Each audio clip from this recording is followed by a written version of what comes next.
则以第7名完赛，而贝泽奇已经连续3场正赛颗粒无收，这让原本位居积分榜第2的队友马丁冲上榜首。然后马奎斯与第1名马丁之间的差距依然还是40分。随后德国站来了，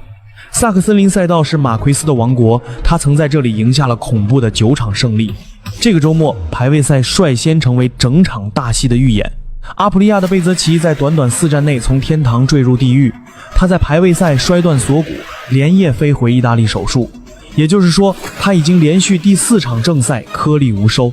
而新晋积分领跑者马丁则整个周末深陷挣扎，排位赛仅列第9，而马奎斯用一记1分19秒041的赛道新纪录摘下杆位，紧接着又在冲刺赛上演灯灭领跑，毫不留情地把冲刺赛胜利装进口袋。这意味着一旦他在正赛中再度取胜，他与榜首的差距